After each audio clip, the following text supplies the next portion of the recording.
Lecture Vedic Religious Ideals, Part 2. It was written, nobody knows at what date, it may be 8,000 years ago, in spite of all modern scholars may say, it may be 9,000 years ago. Not one of these religious speculations is of modern date, but they are as fresh today as they were when they were written, or rather, fresher. For at that distant date, man was not so civilized as we know him now. He had not learned to cut his brother's throat because he differed a little in thought from himself. He had not deluged the world in blood. He did not become demon to his own brother. In the name of humanity, he did not massacre whole lots of mankind then. Therefore, these words come to us today very fresh, as great, stimulating, life-giving words, much fresher than they were when they were first written. That which exists is one. Sages call it by various names. We have to learn yet that all religions, under whatever name they may be called, either Hindu, Buddhist, Mohammedan, or Christian, have the same God, and he who derides any one of these derides his own God. That was the solution they arrived at. But as I have said, this ancient monotheistic idea did not satisfy the Hindu mind. It did not go far enough. It did not explain the visible world. A ruler of the world does not explain the world, certainly not. A ruler of the universe does not explain the universe, and much less an external ruler, one outside of it. He may be a moral guide, the greatest power in the universe, but that is no explanation of the universe. And the first question that we find now arising, assuming proportions, is the question about the universe. Whence did it come? How did it come? How does it exist? Various hymns are to be found on this question, struggling forward to assume form, and nowhere do we find it so poetically, so wonderfully expressed as in the following hymn. Then there was neither aught, nor naught, nor air, nor sky, nor anything. What covered all? Where rested all? Then that was not, nor deathlessness, nor change to day and night. The translation loses a great deal of poetical beauty. Then death was not, nor deathless, nor change to night and day. The very sound of the Sanskrit is musical. That existed, that breath covering as it were, that God's existence, but it did not begin to move. It is good to remember this one idea that it existed motionless, because we shall find how this idea sprouts up afterwards in the cosmology, how according to the Hindu metaphysics and philosophy, this whole universe is a mass of vibrations, as it were motions, and there are periods when this whole mass of motions subsides and becomes finer and finer, remaining in that state for some time.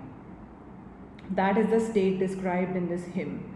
It existed unmoved, without vibration, and when this creation began, this began to vibrate, and all this creation came out of it. That one breath, calm, self-sustained, naught else beyond it. Gloom existed first. Those of you who have never ever been in India or any tropical country and have seen the bursting of the monsoons will understand the majesty of these words. I remember 3 poets' attempts to picture this. Milton says, no light but rather darkness visible. Kalidas says, darkness which can be penetrated with a needle. But none comes near this Vedic description.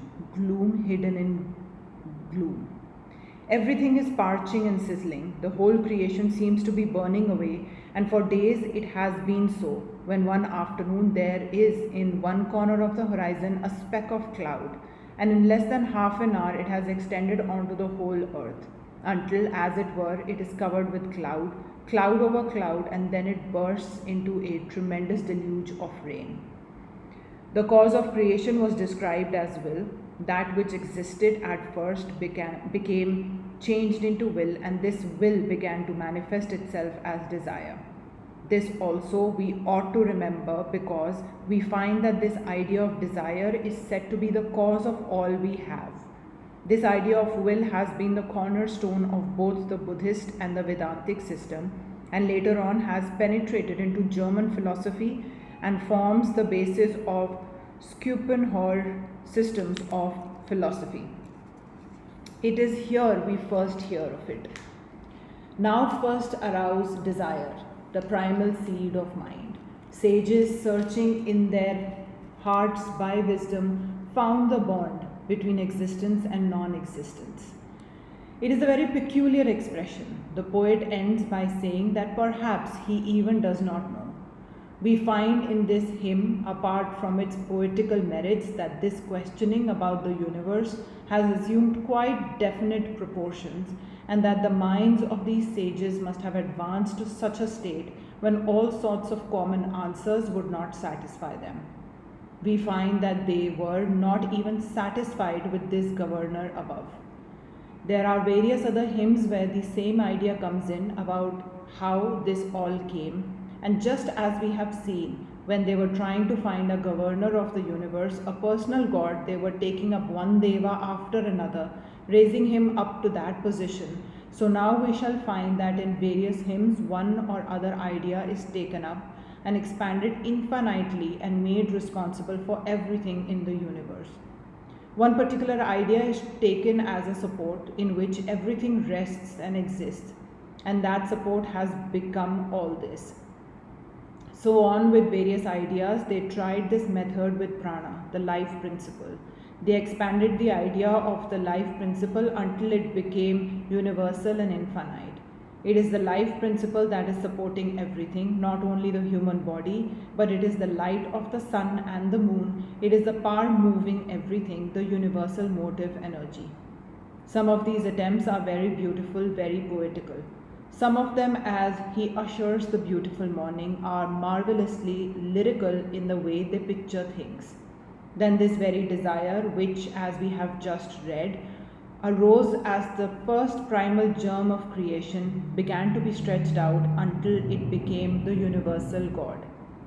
But none of these ideas satisfied. Here the idea is sublimated and finally abstracted into a personality. He alone existed in the beginning. He is the one Lord of all that exists. He supports this universe. He who is the author of the souls, he who is the author of strength, whom all the gods worship, whose shadow is life, whose shadow is death. Whom else shall we worship? Whose glory the snow tops of the Himalayas declare, whose glory the oceans with all their waters proclaim. So on it goes, but as I told you just now, this idea did not satisfy them. At last we find a very peculiar position. The Aryan mind had so long been seeking an answer to the question from outside. They questioned everything they could find, the sun, the moon, the stars, and they found all they could in this way. The whole of nature at best could teach them only of a personal being who is the ruler of the universe. It could teach nothing further. In short, out of the external world, we can only get the idea of an architect, that which is called the design theory. It is not very logical argument, as we all know. There is something childish about it, yet it is the only little bit of anything we can know about God from the external world. That this world required a builder. But this is no explanation of the universe. The materials of this world were before him, and this God wanted all these materials, and the worst objection is that he must be limited by the materials. The builder could not have made a house without the materials of which it is composed. Therefore, he was limited by the materials. He could only do what the materials enabled him to. Therefore, the God that the design theory gives is at best only an architect and a limited architect of the universe. He is bound and restricted by the materials. He is not independent at all. That much they had found out already, and many other minds would have rested at that.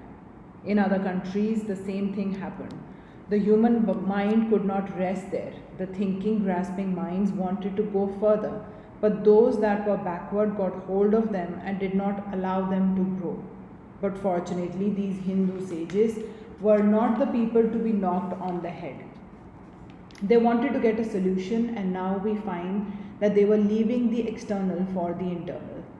The first thing that struck them was that it is not with the eyes and the senses that we perceive the external world and know anything about religion. The first idea, therefore, was to find the deficiency and that deficiency was both physical and moral, as we shall see.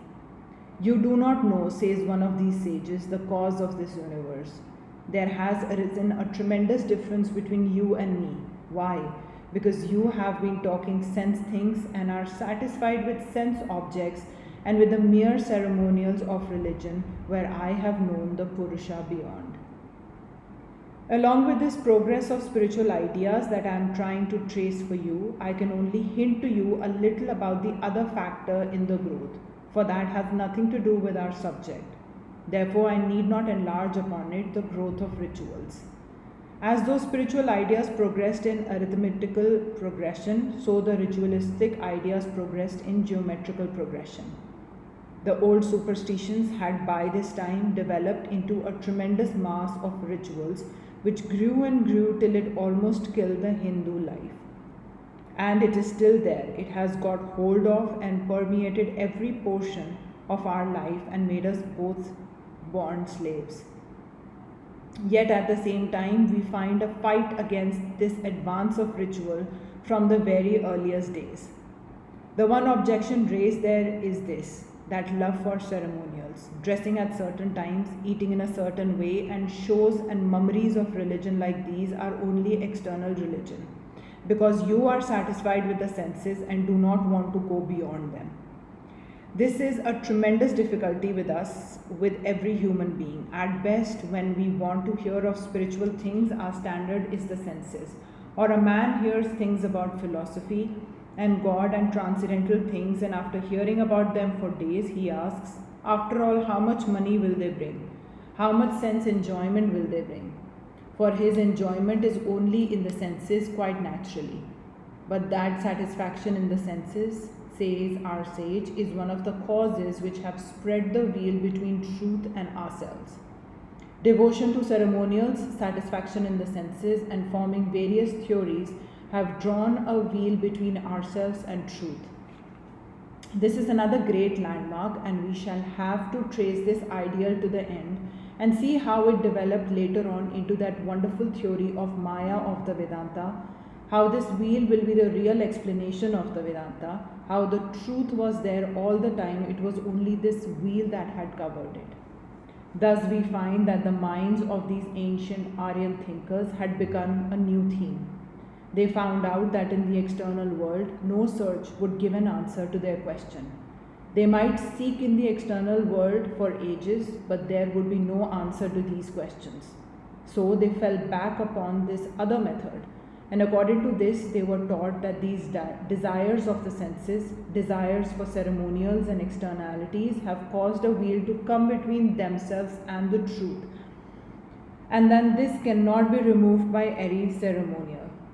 They had to fall back on their own minds and analyze the mind to find the truth in themselves.